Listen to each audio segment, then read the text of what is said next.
Hi, and welcome to another episode of our podcast, FX Refreshed, the series where we catch up with supply chain professionals across varying industries. Today, we catch up with Nick Roemer, COO of Cybus 21, where we talk about how he is supporting the logistics world in helping reduce carbon emissions. Let's dive in.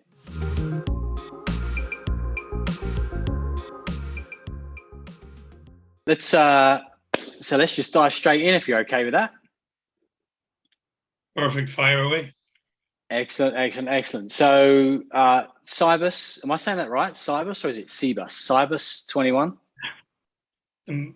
For me, I say Cybus. Maybe someone else will say Cybus. It's for all to figure out. But yeah, Cybus 21. Yeah.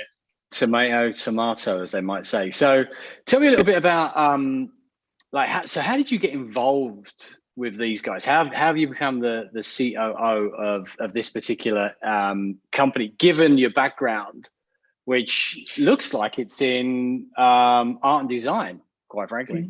Mainly, yeah. So that's kind of like where I started out. Design, consultation, graphic design. So that's where I started out. And the main thing at some point, I can't remember when this was during my career, one of the main directors kind of took me on under his wing and showed me the ropes of like networking. I was like, oh, this is great, I like this. And I saw the importance of creating great networks. And all of a sudden, creating great networks became kind of my thing, my expertise, if you want to call them expertise. And I started doing that out with the design field as well, just connecting people. Right. At that moment in time, I wasn't really asking for anything back. I was just, if I knew someone that could help you out or vice versa, then I would do so and I would connect people together. And that's kind of like how I started building just a great network of people. And that's kind of my ethos, my philosophy, just giving more than you take. That's just the way I work. And I like that. So happened the same thing with Cybus. I started.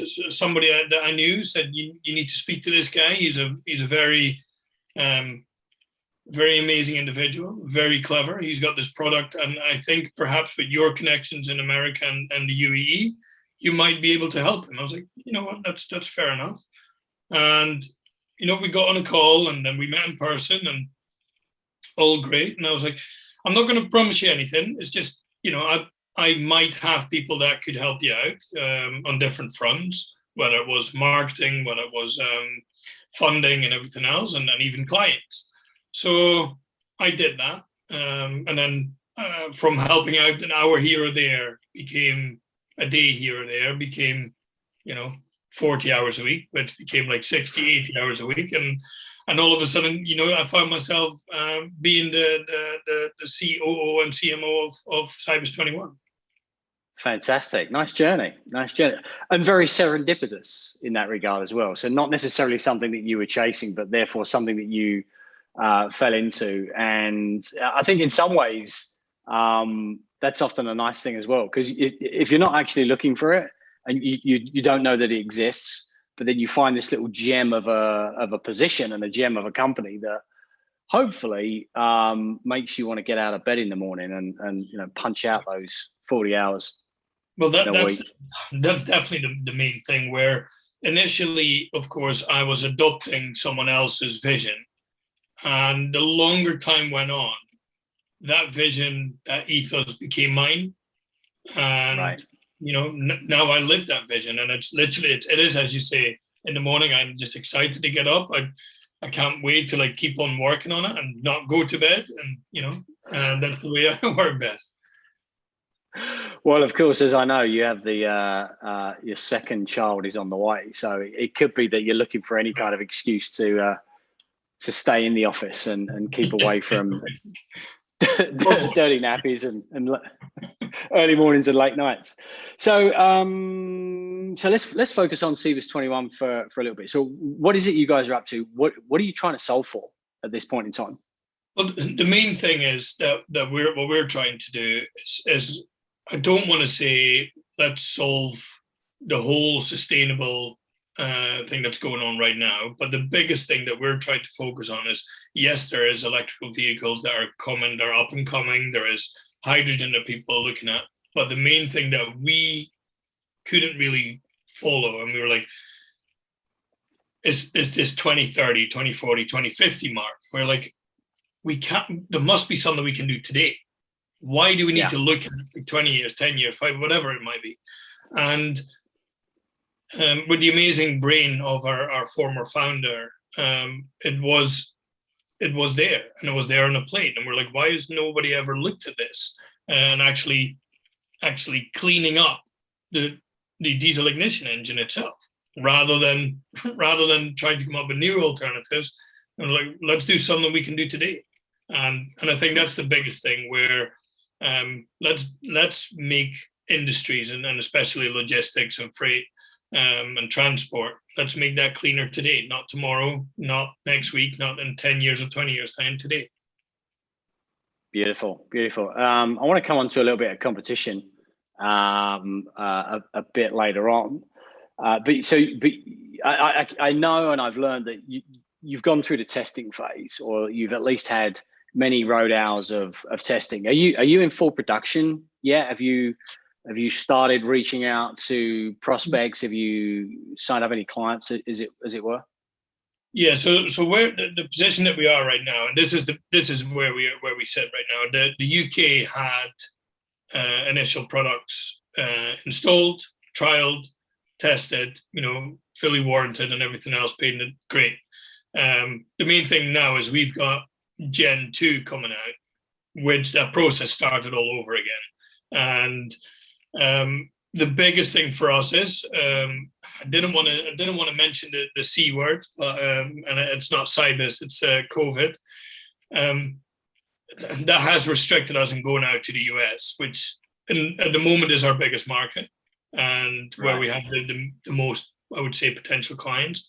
So therefore, we're just waiting until the restrictions kind of like ease a bit, so they let us in, and we can trial and do the testing over there as well, because that's very important, that we just make sure that the results that we find here are replicated over there. Yeah. So we're kind of at that stage. Right. Okay. So it's interesting you mentioned the US. So there's many countries that are signing up to reduce their carbon emission footprint.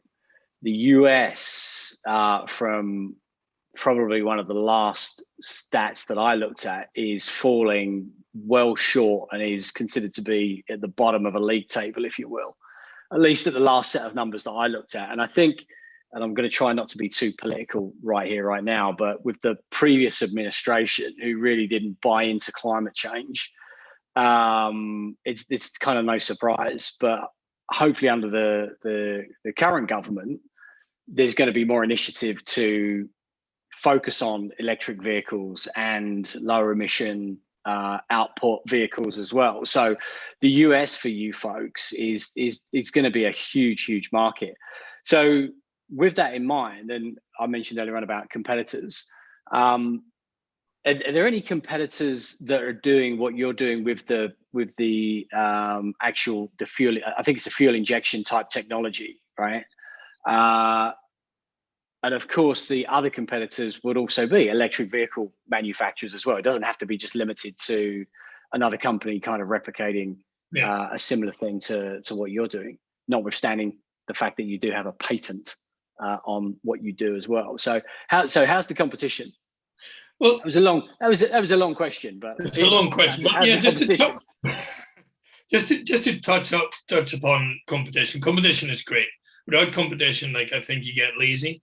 And the market is so huge that there is space for all the players to actually play in this. And of course, don't get me wrong, we like to be one of the bigger players eventually in this market. And the great thing that we are touching upon right now is the existing infrastructure, and especially with the US, because of the vast, like, square feet, like meters or whatever, like of the country, is the existing infrastructure is not easily changed over to whether it will be hydrogen, whether it will be, biofuels or electric.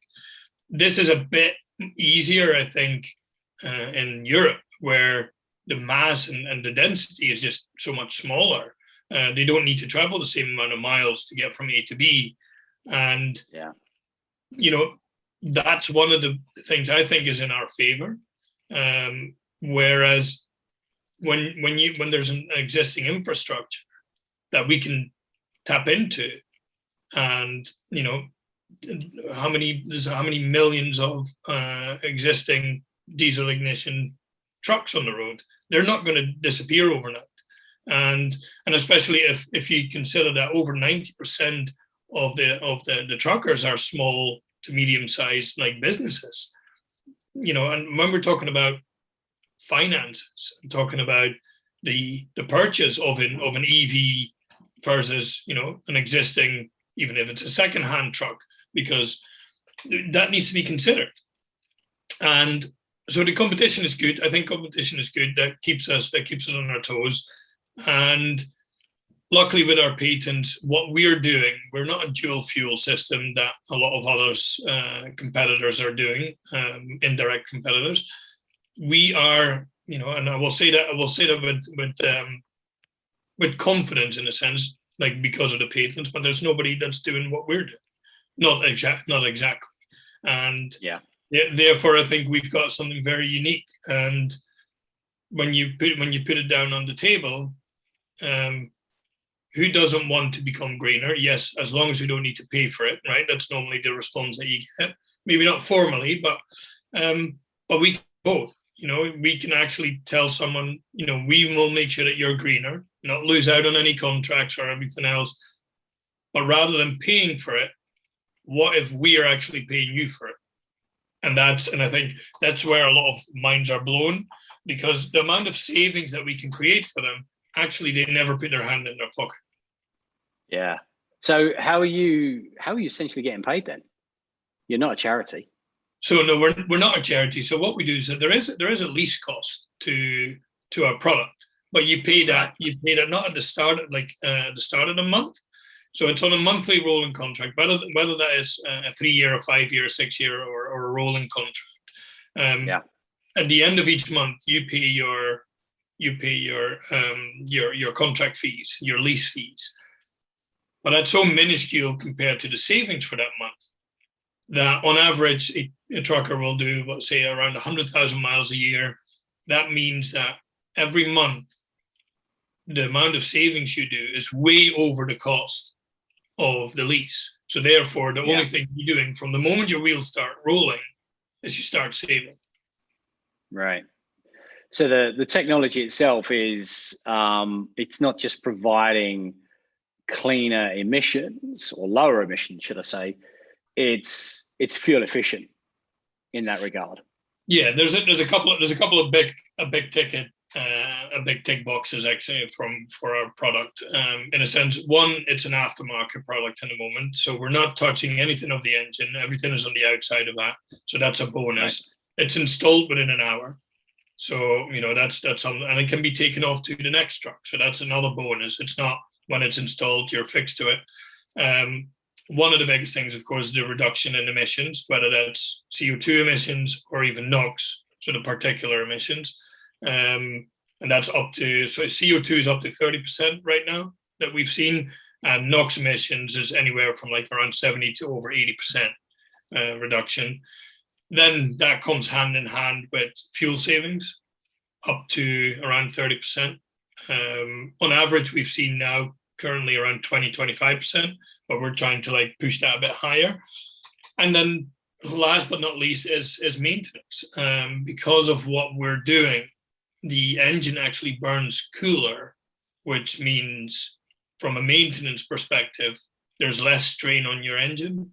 And we've done a couple of amazing tests and took a full engine apart after a year of running it, and it's cleaner.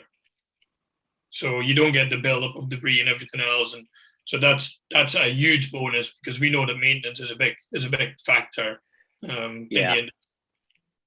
So there's an immediate short-term benefit from less fuel, less cost, and with the way that oil prices are currently heading. And today we're at so we're on July 1st today, $75 a barrel, I think it is, and that's going to continue to rise according to the analysts, meaning that fuel prices are going to continue to rise. And if you can save, I mean, you're saying here that you're pushing for 30% or more, and you're currently at like 25%. Even 25% is a significant cost saving for any kind of logistics or trucking company or individual.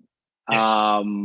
Today. And then the longer term benefit as well, to your point, probably maybe less maintenance over the course of time, and maybe even less need to either renew vehicles or renew engines at a quicker pace as well. So that's a big point, because we just had some great conversations with some fleet managers here over in the UK, where initially their turnover of their fleet was 5 years, but with the ongoing kind of reduction in maintenance, that could be stretched to 7 years with our product.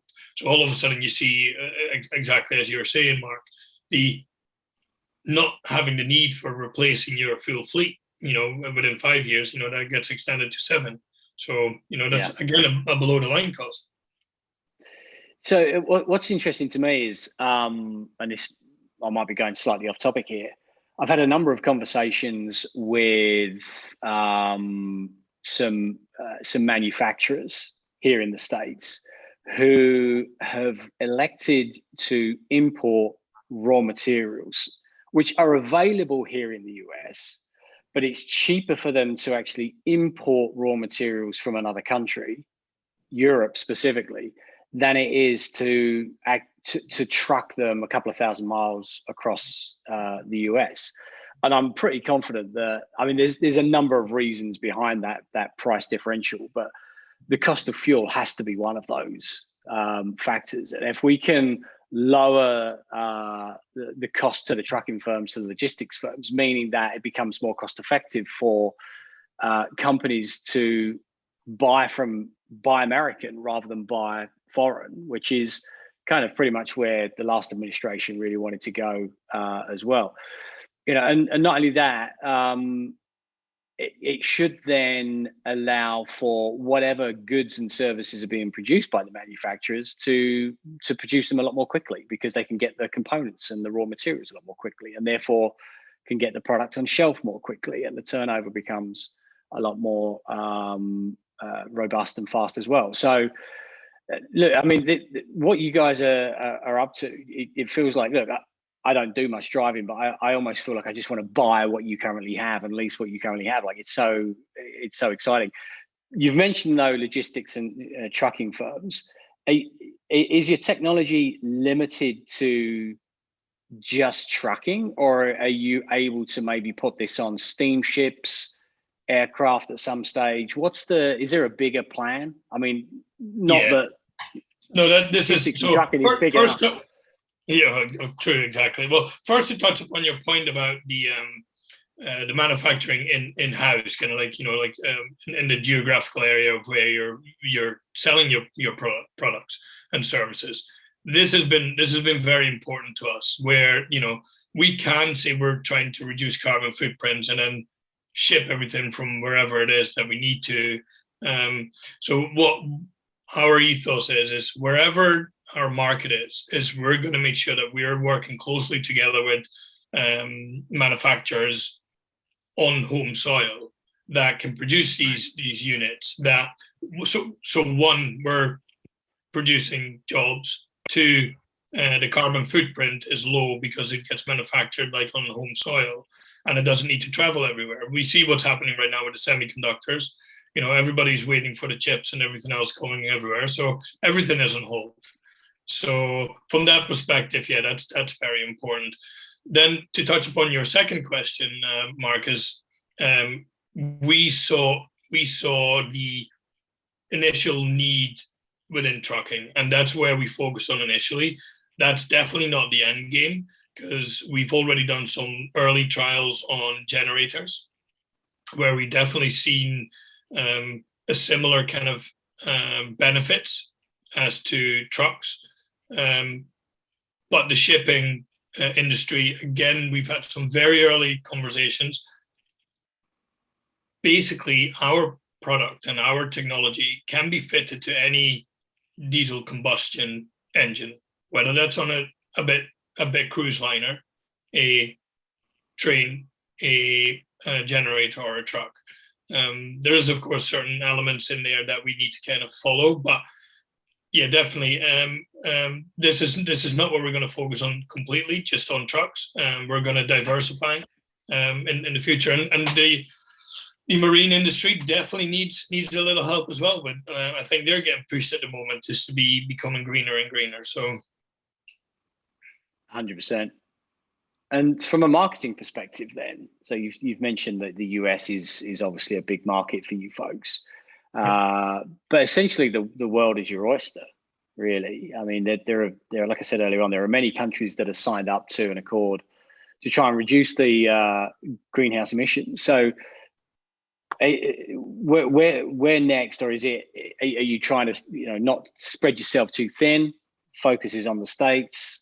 Let's work on that for the moment, rather than trying to splash 50 countries all at the same time. It's kind of that.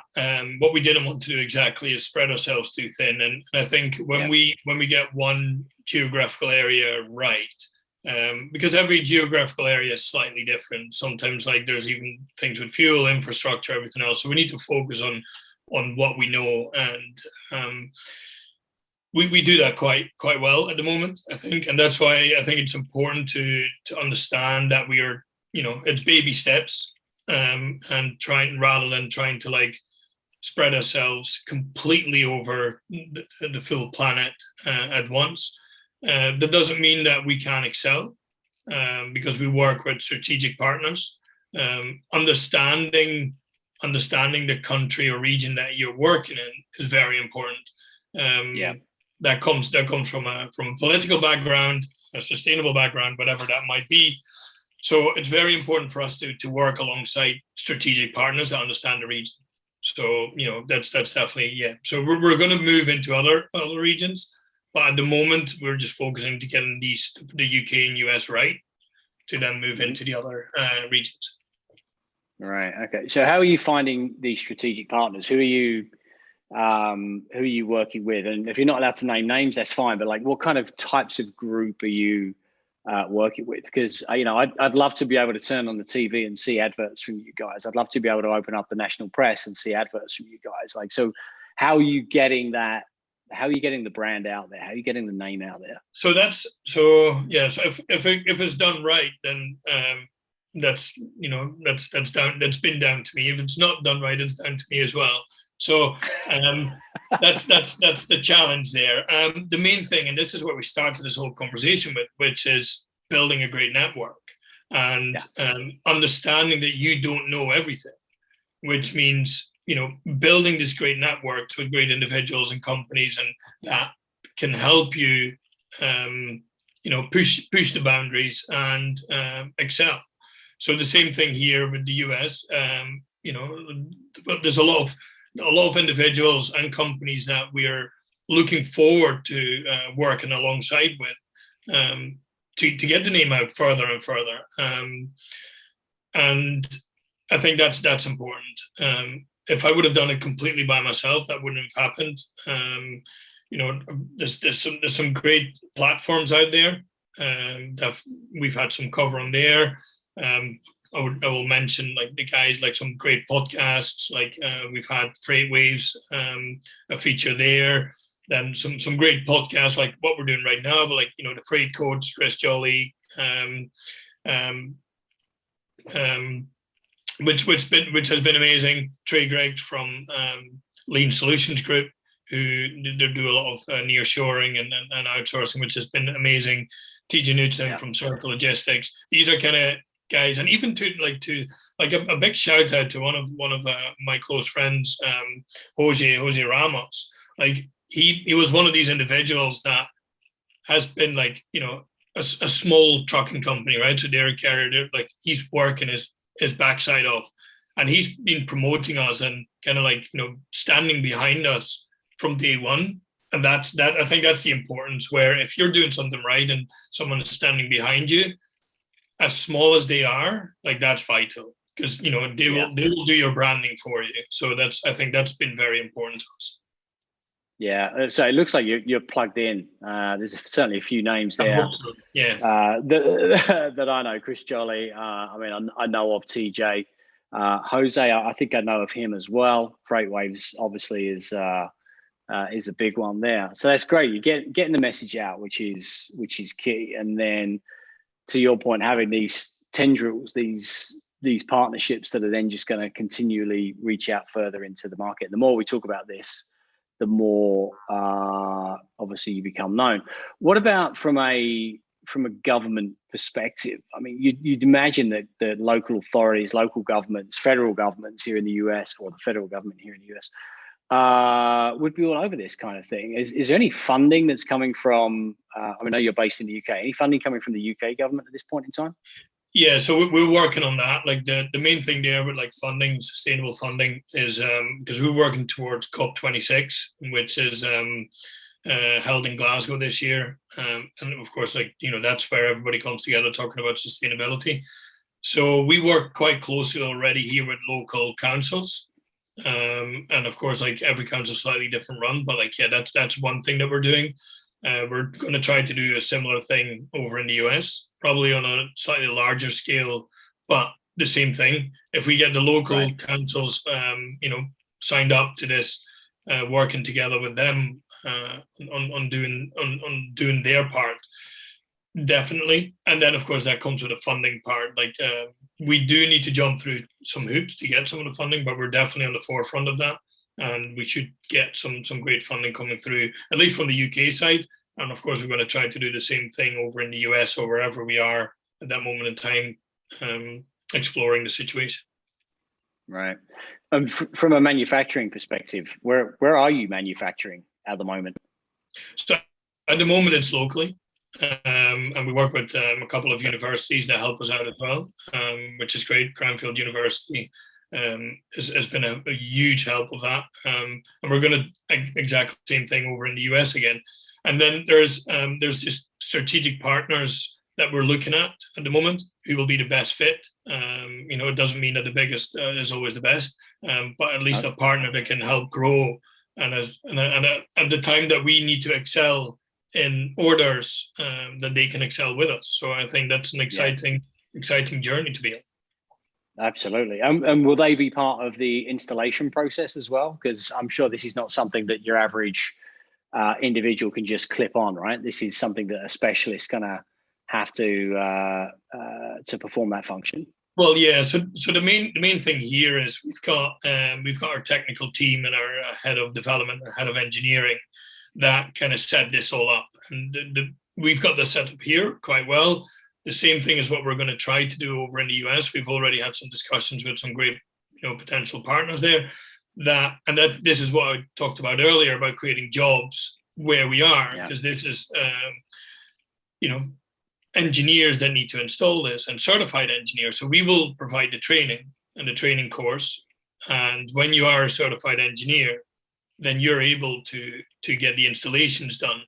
And therefore, if there's the more orders will come in, the more engineers we require, and especially that will be covered over the whole of the US, Canada, Mexico, everything else. So like, the more engineers we need, I know there's already probably a shortage of engineers, but yeah, we will most likely need a couple as well.